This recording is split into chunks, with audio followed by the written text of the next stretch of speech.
अस्सलाम वालेकुम नाज़रीन, आप सबका इस्तकबाल है एच न्यूज़ में। मैं आपका होस्ट मोहम्मद अज़हरुद्दीन। आइए बढ़ते हैं तफसीलात की जानिब। आप तमाम नाजरीन का इस्तकबाल है HN न्यूज में। नाजरीन आइए देखते हैं आज के चंद अहम खबरें कुछ ही मिनटों में।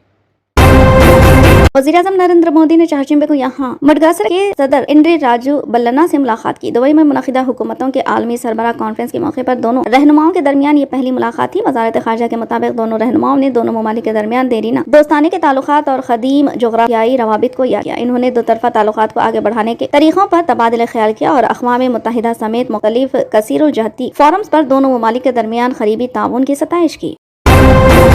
वज़ीर-ए-आज़म नरेंद्र मोदी के मुत्तहिदा अरब इमारात के दौरे के दौरान हिंदुस्तान के रुपये कार्ड और UAE में UPI के जरिए माली लेन देन के साथ ही हिंदुस्तान मशरिक़ वस्ता इक़्तिसादी राहदारी के निफाज को अब फिर से रफ्तार मिली है, जो इसराइल और हमास के तनाज़े की वजह से मुतासिर हो गई थी। BRS के सदर और साबिक़ चीफ मिनिस्टर के चंद्रशेखर राव ने वुडी राजू रविचंद्र को राज्यसभा के लिए पार्टी उम्मीदवार के तौर पर नामजद किया। इन्होंने चारशंबे को पार्टी के सीनियर लीडरों से बातचीत के बाद रविचंद्र की उम्मीदवारी को हतमी शक्ल दी। रविचंद्र जुमेरात को अपने कागजात नामजदगी दाखिल करेंगे। इलेक्शन कमीशन तेलंगाना से राज्यसभा की 3 सीटों के लिए इंतखाबात कर रहे हैं, जिसके लिए 27 फरवरी को पोलिंग होगी। कागजात नामजदगी दाखिल करने की आखिरी तारीख 15 फरवरी होगी। कांग्रेस ने चारशंबे के रोज साबिक़ मरकजी वजीर रेणुका चौधरी और रियासती यूथ कांग्रेस के साबिक़ सदर M अनिल कुमार यादव को तेलंगाना से 27 फरवरी को होने वाले राज्यसभा इंतखाबात के लिए नामजद किया। पर्चा नामजदगी दाखिल करने की आखिरी तारीख 15 फरवरी है। जारी करदा एक बयान में AICC के जनरल सेक्रेटरी KC वेणुगोपाल ने कहा कि कांग्रेस सदर मल्लिकार्जुन खड़गे ने राज्यसभा के आइंदा 2 साला इंतखाबात के उम्मीदवारों के तौर पर दोनों लीडरों की उम्मीदवारी को मंजूरी दे दी है। कर्नाटक के वजीर आला सिद्धारामैया ने सुप्रीम कोर्ट में अर्जी दायर की है, जिसमें 14 फरवरी 2022 को बेंगलुरु में मुनक़िद होने वाले एहतजाज के सिलसिले में इनके और कुछ दूसरे लीडरों के खिलाफ शुरू की गई फौजदारी कार्रवाई की तस्दीकी दरख्वास्त पर मोहर लगाने वाले हाई कोर्ट के फैसले को चैलेंज किया है। ज़राअत और किसानों की बहबूद के मरकजी वजीर अर्जुन मुंडा ने किसान तंजीमों को बातचीत की दावत देने का इरादा करते हुए कहा है कि किसानों को आम आदमी के मसाइल को समझना चाहिए। कांग्रेस ने कहा है कि वज़ीर-ए-आज़म नरेंद्र मोदी ने किसानों को कम से कम इमदादी कीमत MSP नहीं दी और इस सिलसिले में कमेटी बनाने का वादा पूरा नहीं किया और उन्हें गैर मुल्की एजेंट और दहशतगर्द करार दिया, इसलिए उन्हें किसानों से माफी मांगनी चाहिए। कांग्रेस के मीडिया इंचार्ज पवन खेड़ा ने चारशंबे को यहाँ पार्टी हेडक्वार्टर में एक प्रेस कॉन्फ्रेंस में कहा कि पिछली बार जब किसान 3 काले क़वानीन के खिलाफ एहतजाज कर रहे थे तो मिस्टर मोदी ने इनसे माफी मांगी थी और वादा किया था कि वो इनके साथ इंसाफ करेंगे।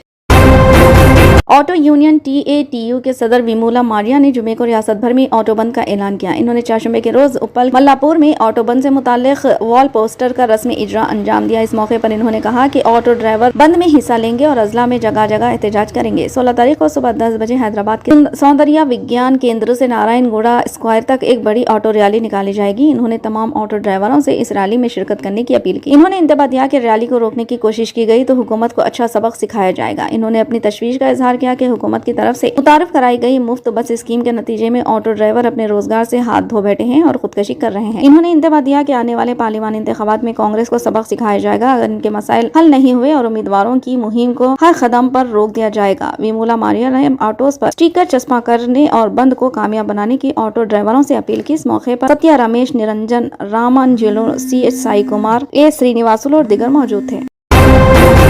जम्मू कश्मीर के साबिक़ चीफ मिनिस्टर और डेमोक्रेटिक प्रोग्रेसिव आज़ाद पार्टी DPAP के चेयरमैन गुलाम नबी आज़ाद ने कांग्रेस में जारी अंदरूनी खलफशार के ताल्लुक से एक बयान दिया। इन्होंने चारशंबे को जम्मू कश्मीर के पूंछ में कहा कि बाज़ लोगों की कमजोरियों और तकब्बुर की वजह से सबसे पुरानी जमात खत्म हो रही है। इन्होंने मजीद कहा कि महाराष्ट्र के साबिक़ वज़ीर आला अशोक चौहान का कांग्रेस छोड़ना पार्टी के लिए एक बड़ा झटका है। कांग्रेस में इनका अहम रोल रहा है। इनके वालिद भी कांग्रेस के बड़े लीडर थे और मरकजी वजीर भी थे। मेरे पास जो मालूमात है इनके मुताबिक आने वाले वक्त मजीद लोग पार्टी छोड़ेंगे। गुलाम नबी आज़ाद ने कहा कि मेरा सियासी कैरियर कांग्रेस से शुरू हुआ था। मैं वहां से लोकसभा कारकुन था। मैं भी पहली बार महाराष्ट्र से राज्यसभा गया था। हिंदुस्तान में सिर्फ एक रियासत यानी महाराष्ट्र जहां कांग्रेस को जिंदा किया जा सकता है। यूपी और बंगाल जैसी बड़ी रियासतों में कांग्रेस खत्म हो चुकी है। इससे पहले 10 फरवरी को गुलाम नबी आज़ाद ने कहा था कि अगर बीजेपी लोकसभा इंतखाबात में 400 सीटों का हिस्सा उबूर करती है तो इसके लिए अजीम इत्तेहाद की क़यादत करने वाले लीडर जिम्मेदार होंगे। इन्होंने कहा कि मैं न तो कांग्रेस के करीब हूँ और न ही बीजेपी के। अगर बीजेपी कुछ गलत कर रही है तो मैं इन पर तनकीद करने वाला पहला शख्स हूँ। इसी तरह अगर कांग्रेस कुछ ठीक कर रही है तो मैं इनकी तारीफ करता हूँ।